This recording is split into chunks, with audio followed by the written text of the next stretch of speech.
The railways of Kenya serve a country at the crossroads of Africa, rich in tribal culture and renowned for the big game in its national parks.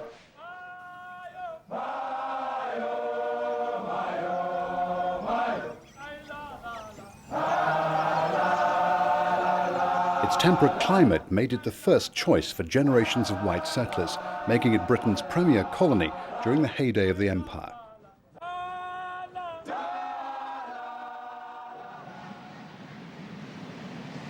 The 900-mile railway runs like a finger of steel deep into the heart of the continent.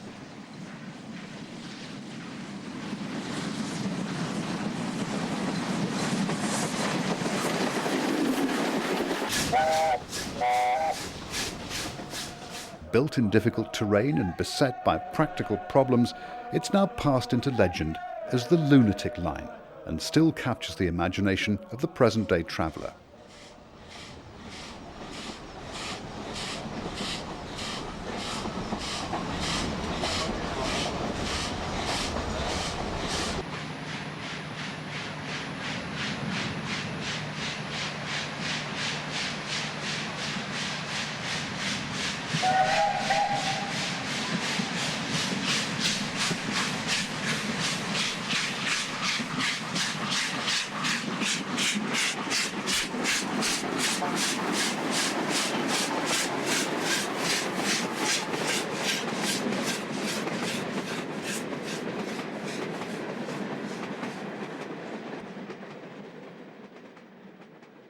For the rail fan, there is the very special attraction of Kenya's mountain-class locomotives, the largest and most powerful steam engines ever to run on the African continent. They were the ultimate development of the unique Beyer-Garratt articulated engine. The huge boiler was built right up to the loading gauge, having no wheels under it to constrict its size, and supplied steam to two separate engine units, one at each end. With 14 axles to support the weight, the axle load was kept down to 21 tons, while the tractive effort of these giants is 83,000 pounds, beating their closest rivals by a staggering 26%.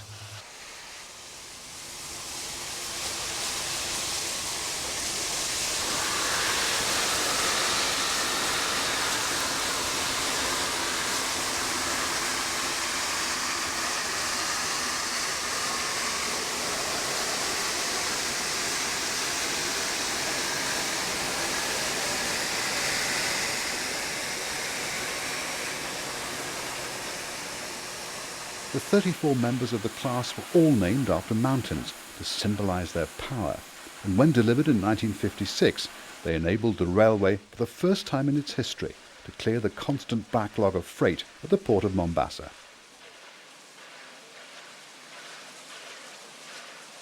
For over 20 years, these magnificent machines dominated the main line from Nairobi to the coast and made a significant contribution to the development of Kenya's economy.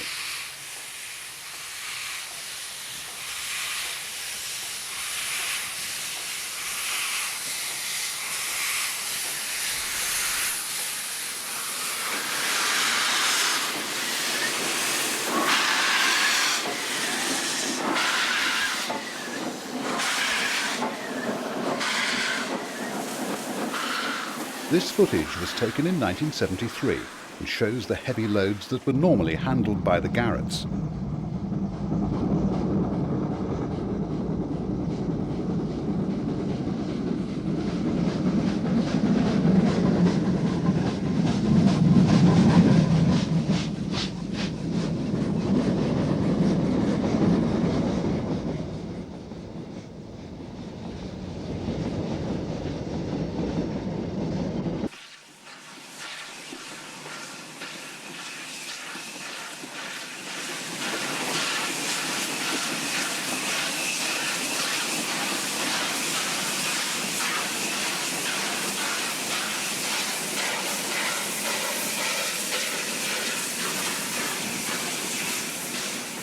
The loco shed at Nairobi was a stirring sight in steam days. It was the hub of the East African railways, where locomotives were changed to serve the network of lines in Kenya's highlands.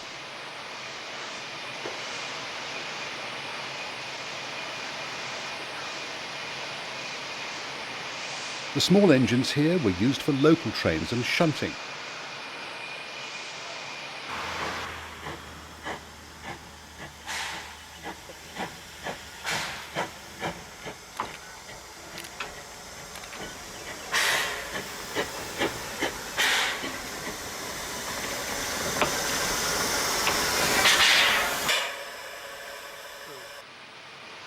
The last batch of straight engines were delivered in 1955 by the North British Locomotive Company in Glasgow.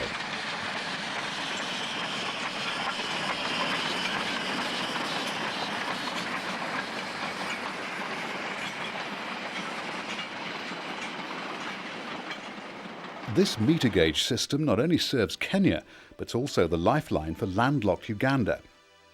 It was originally named the Uganda Railway. It was completed as far as the shores of Lake Victoria in 1901, while the new line, avoiding the lake crossing, finally reached Kampala in 1931. For the construction of the line in the 1890s, these F-class 060 locomotives were imported from India, along with men and materials from the railways of the British Raj. Chief engineer for the Uganda project was George Whitehouse, who had been deputy engineer on the line to Quetta in India's northwest frontier. The methods he pioneered in Baluchistan in 1892, in particular the use of temporary cable railways on inclined planes, were successfully adopted in East Africa, where inclines were in use for 18 months on a temporary shortcut across Kenya's Rift Valley.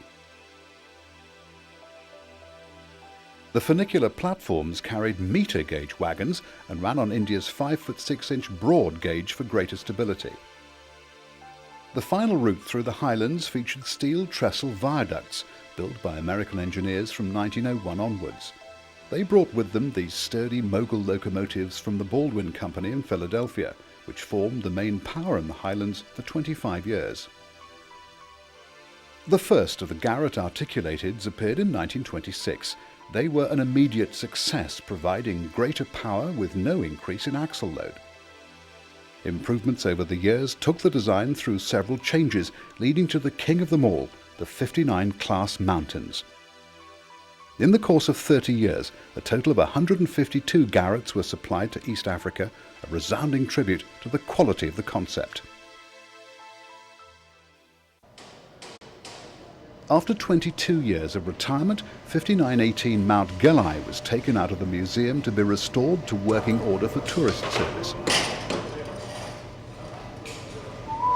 Retired Kenya Railway staff, helped by volunteers from overseas, were given space in the former steam workshops and worked for many weeks to get this museum exhibit ready for a demonstration run from Nairobi to Mombasa in autumn 2001.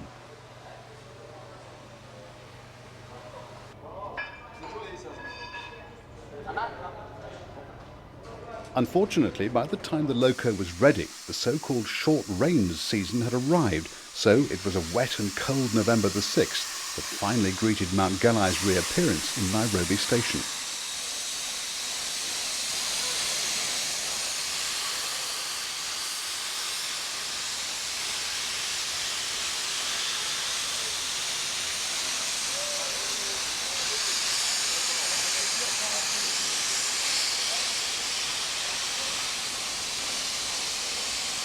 But the weather did little to deter the crowds eager to see the return of this one-time pride of the line.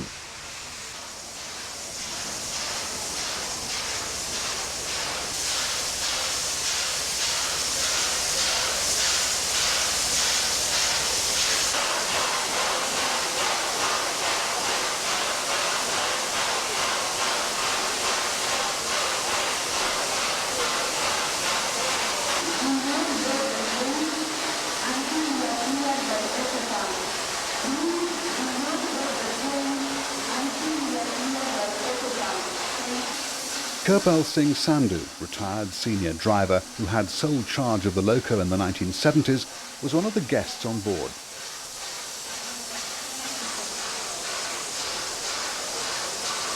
The general manager of Kenya Railways flagged 5918 off.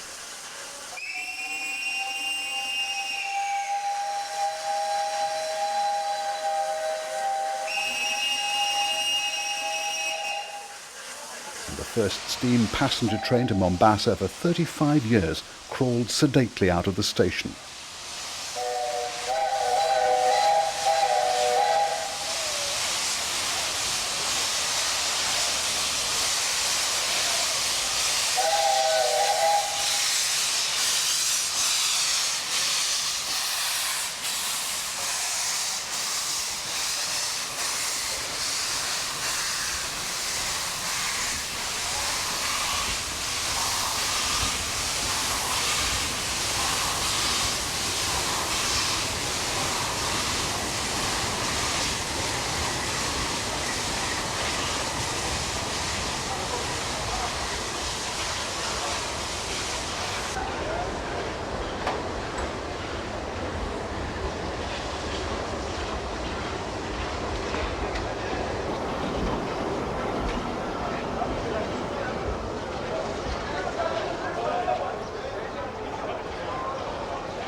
By the time the train reached Athi River, the rain and cold had fortunately been left behind.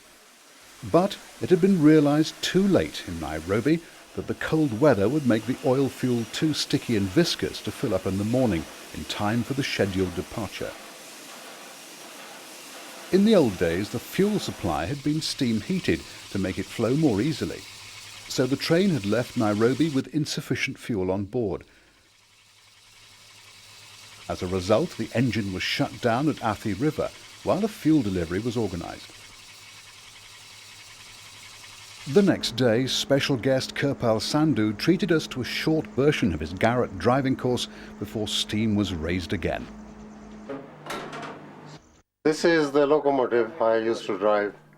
I drove it for 17 years without any failure or any accidents. Now, to start with, you see, you release the train brake, then you release the steam brake, you blow the whistle, you open the regulator slowly for the start and let the water drain off the cylinders, and then you pull the lever back to 35% cutoff and open the regulator fully. Now this is going in the upgrade, about 1.8% gradient. So when you come to the end of the gradient, close the regulator slowly, put the lever forward, the train will roll by itself, and then you control the train by the train brake.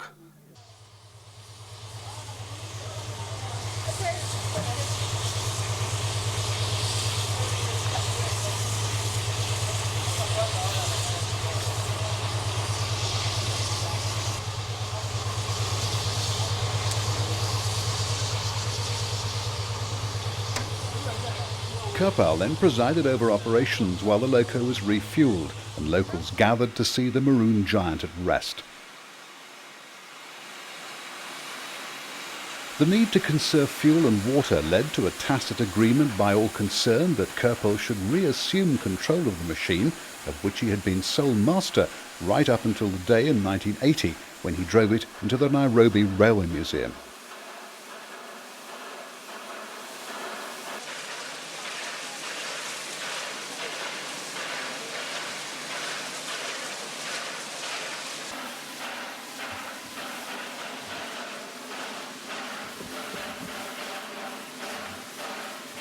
As the train left Athi River, it seemed the bunker oil still hadn't thinned out enough for efficient delivery to the burners.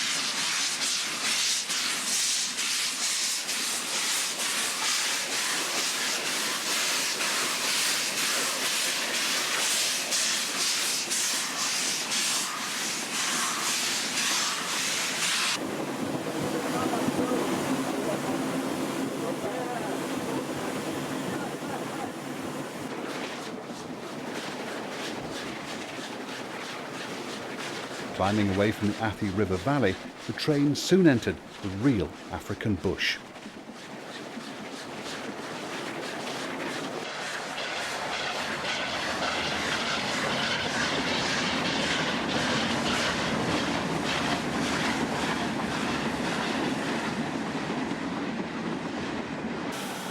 The railway may have modern traction, but the old ritual of exchanging the token is still carried out at every station on this single-track line.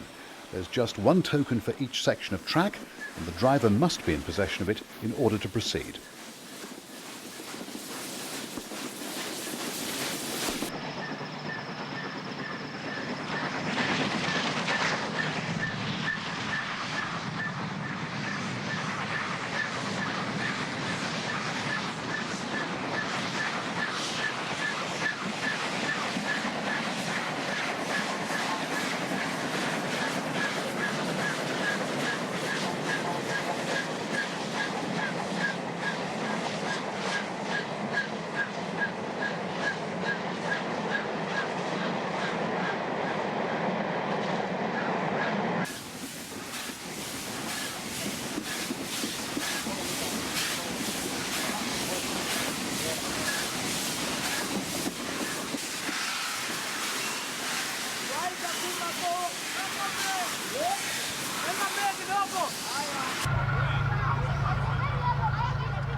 Our train waited for one of the blockloads of Uganda freight that still form the mainstay of the railway's traffic.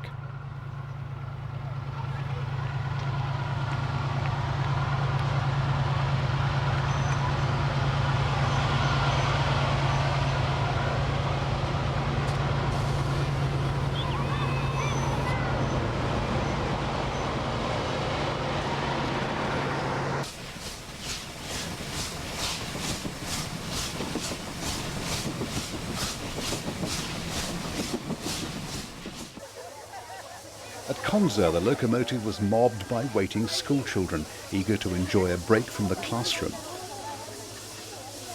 The mysteries of steam power were unfolded to a rapt audience, who soon started climbing on the loco for a closer look.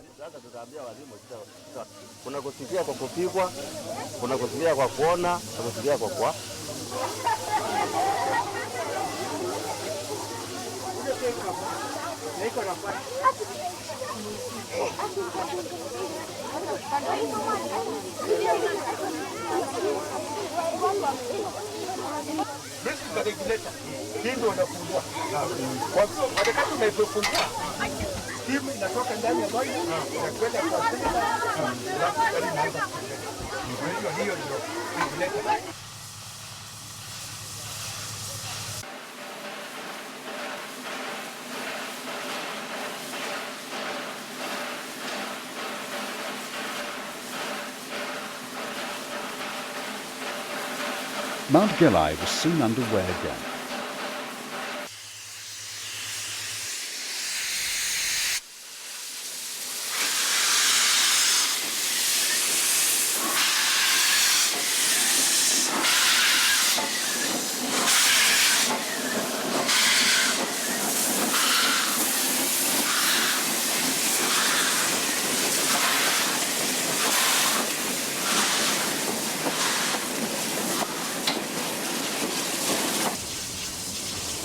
Dusk fell as Kirpal drove on through the night to make up the time lost at the refueling stop. Konza was only 44 miles from Nairobi, and there were still 286 miles to go to Mombasa.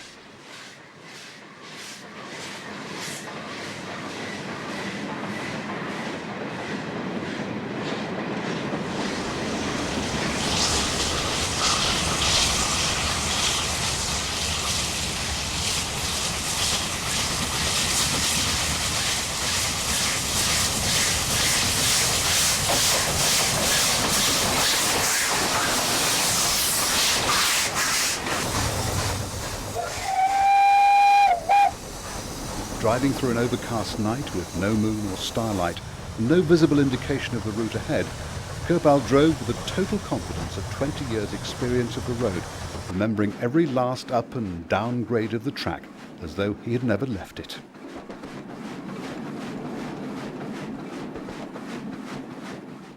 First light found us at Kibwezi, 133 miles from Nairobi, where both carriages and loco were watered overnight.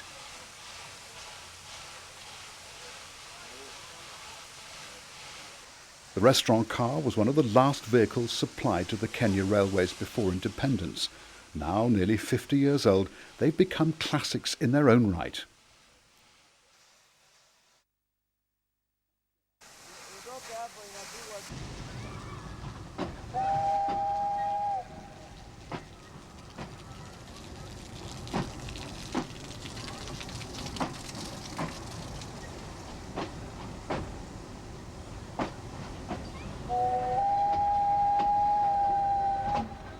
Mount Gelai was soon underway again, while at least one boiler-suited guest forsook the comfort of first class for the thrill of riding the engine.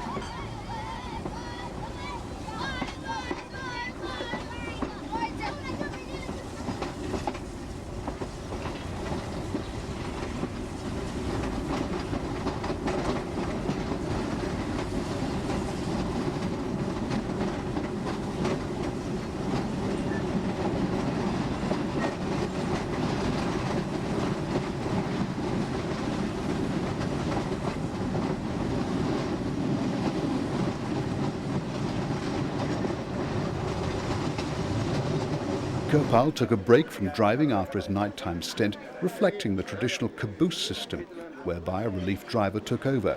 Though as this was a special occasion, Kirpal was upgraded from caboose to first class.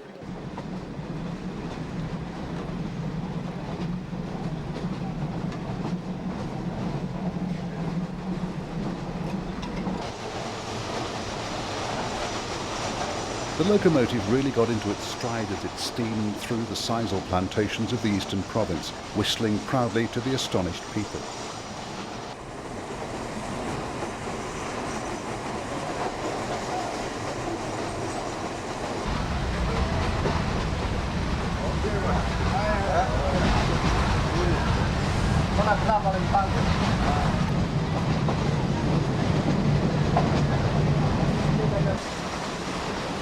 Mount Gelai still retained its original two-tone whistle, the only one in Kenya.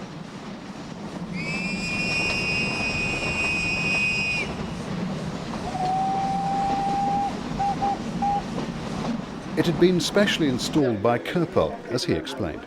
This twin whistle was made by me. Since small whistles cut into short and put it on the Y joint and elbow joint. This whistle was so famous that everybody from far they could know that 5918 is coming.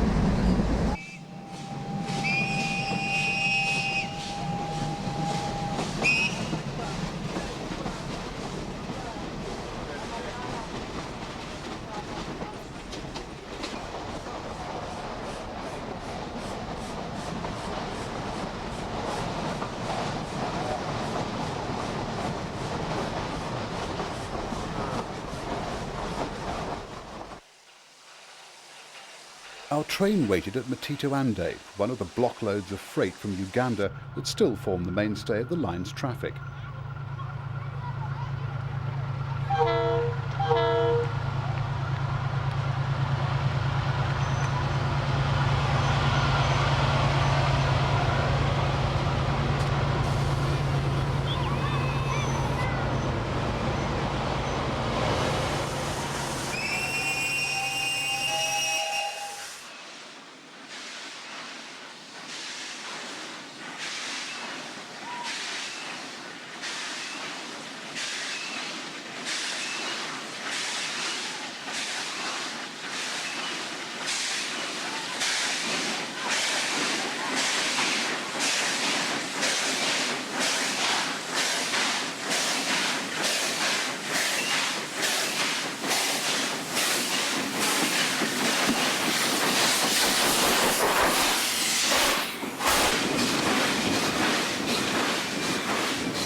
The river crossing at Tsavo caused many problems during the early days of the railway, partly owing to flooding which washed away the first bridge here.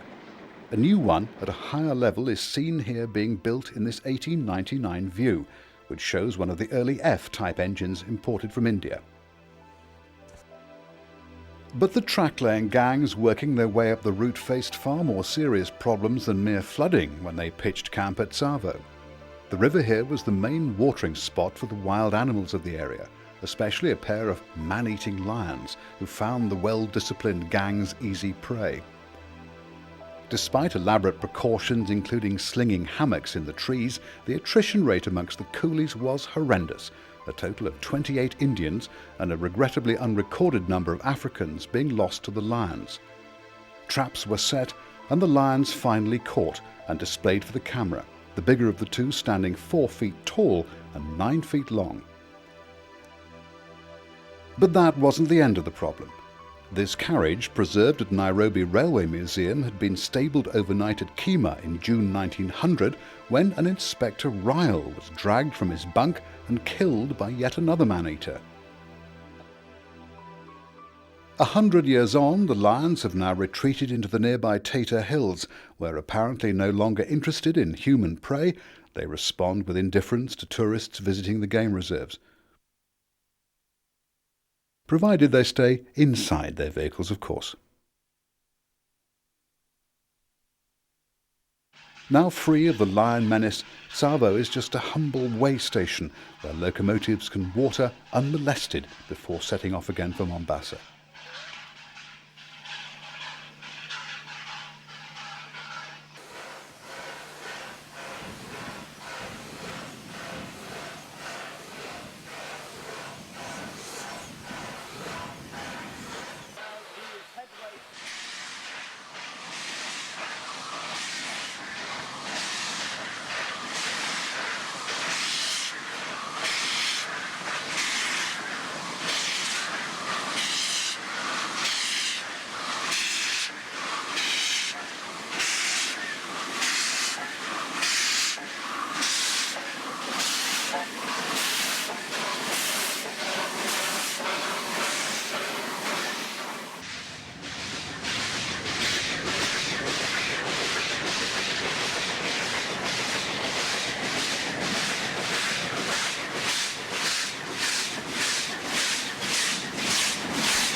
Competition from road haulage is a major problem these days, but the railway still holds its own for the long haul.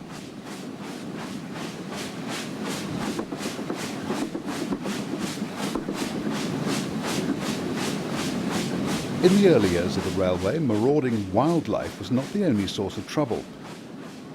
During the First World War, when Tanzania was still German East Africa, the nearby Taita Hills were used as a base by German raiding parties who caused considerable damage to the railway. The Germans were eventually forced back and a new military railway built towards the frontier to secure the area.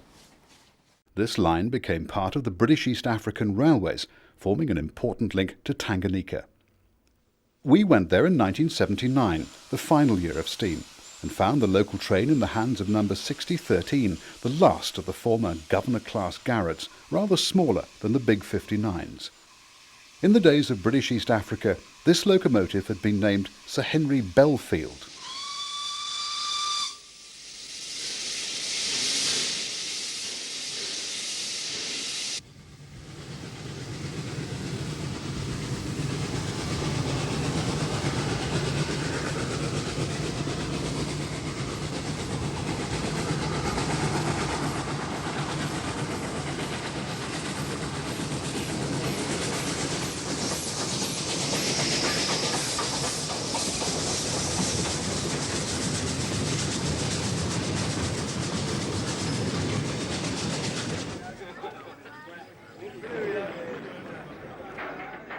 The main job of this train was to supply water to the remote railway settlements in this arid border zone.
As it steamed off towards Taveta, one could just catch a hazy view of Mount Kilimanjaro with its snow-capped peak. The junction at Voi, 225 miles from Nairobi, hadn't seen any steam trains for over 20 years when our special with Mount Gelai appeared.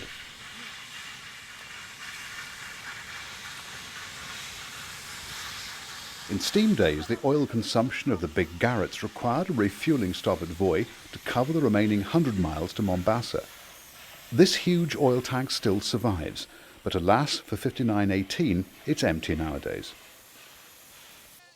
Bunkering facilities no longer available, they had to fall back on bucketfuls of oil lifted up by rope. But this was enough to run another 65 kilometres to McKinnon Road, where a road tanker could be brought alongside the loco.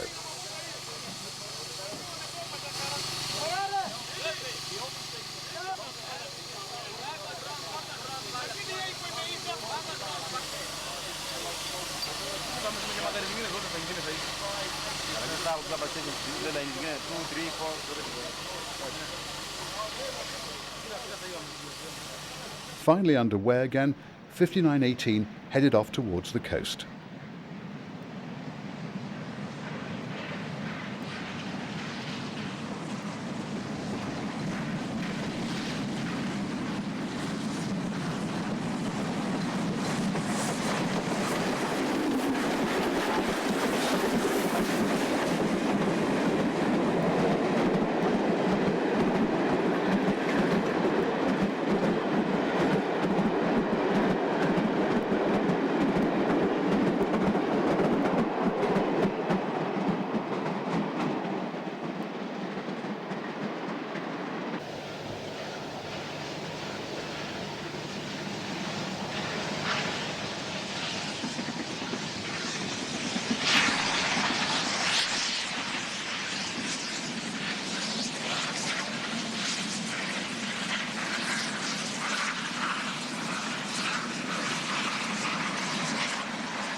In the area of the game reserves, stations still need wire fences to protect them against attack by wild animals.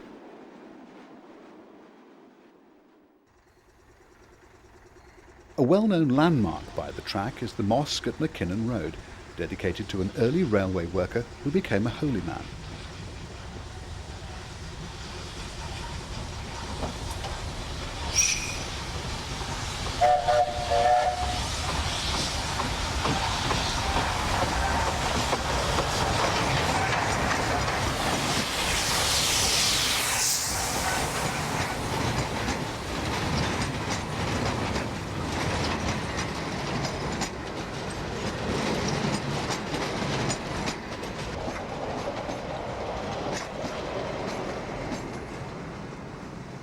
The train was stabled at McKinnon Road and the loco shut down for the night, awaiting the next fuel delivery.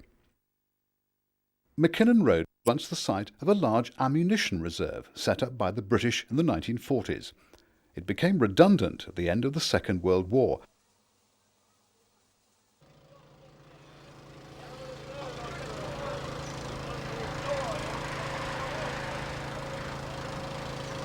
To light up an oil-fired loco, one must first bring up the boiler pressure to 50 pounds to make the fuel injectors work. Without the traditional facility of a loco shed stationary boiler, this job had to be improvised with firewood, almost certainly the first time 5918 had been lit up this way. Time-consuming, but effective enough.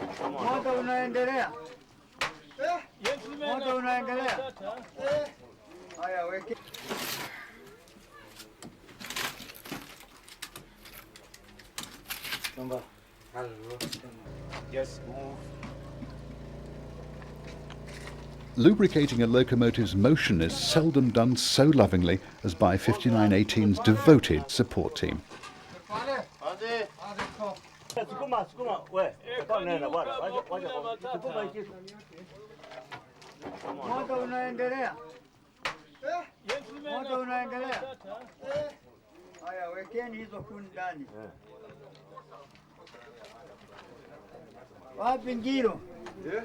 Kuna mambo endelea na kazi bwana. Ulizeeka hapana juu ya kazi. Leo wewe utachelewesha kazi bwana.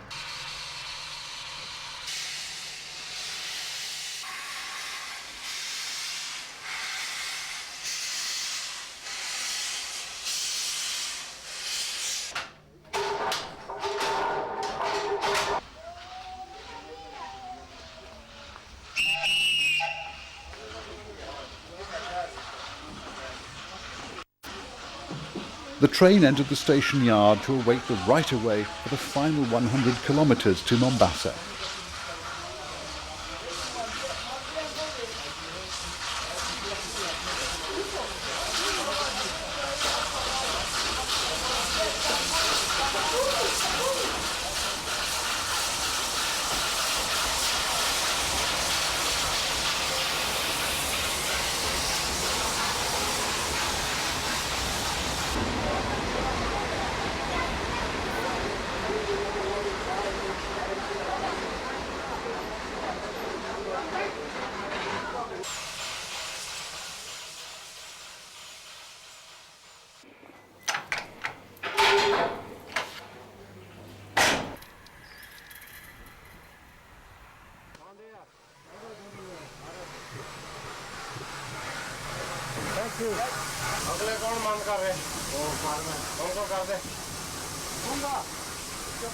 Kirpal Singh was one of the last of the Indian engine drivers in Kenya, a tradition going back to the days when the line was built by Indian labour.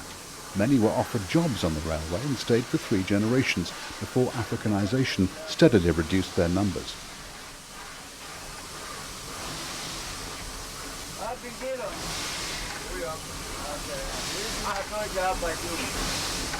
Acting as fireman was Charan, Kirpal's cousin, also a former Kenyan Railways engine driver.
"19 kilometres before Mombasa, the line makes a complete spiral as it descends the coastal escarpment from Maziras.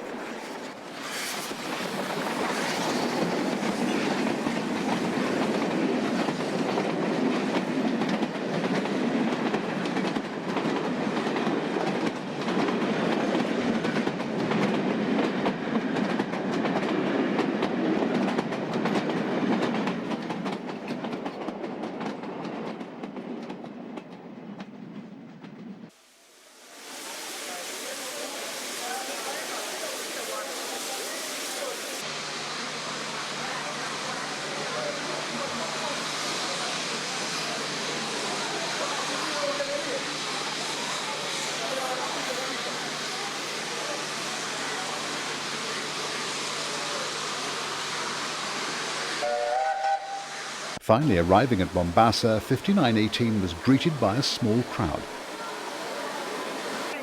The official reception committee had unfortunately been disbanded owing to the refueling delays en route.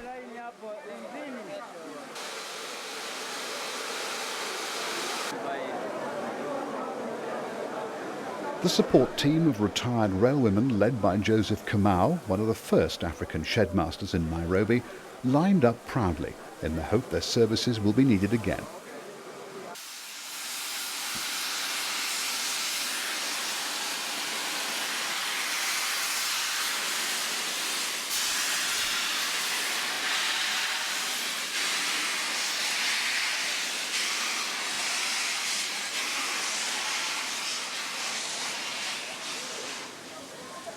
The traveller arriving in Mombasa can expect a brief drive through the city en route to his hotel on the coast, where idyllic beaches and the warm waters of the Indian Ocean beckon.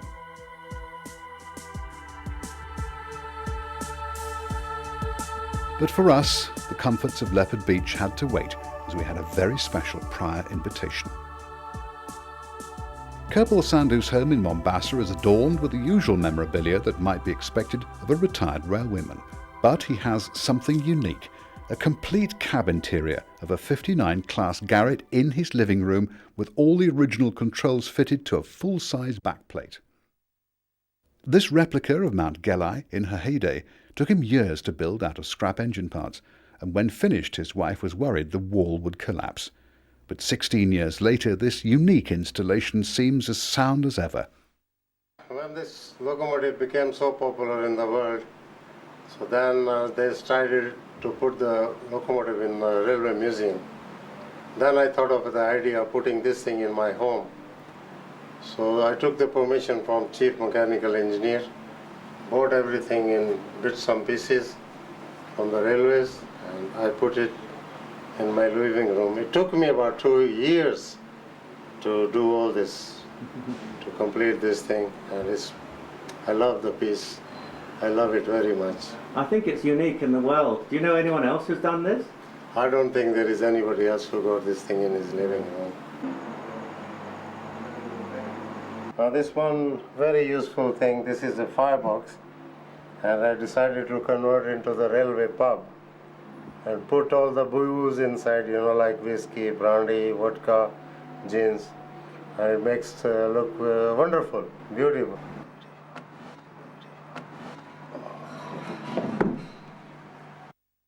Kirpal could never have imagined when he retired he would one day be able to turn the clock back and take control of the real 5918 once more. It's a rare privilege indeed to relive one's glory days, and no one could deserve it better. Current plans to use Mount Gelai for wildlife excursions to Voi may yet provide him with many more such chances.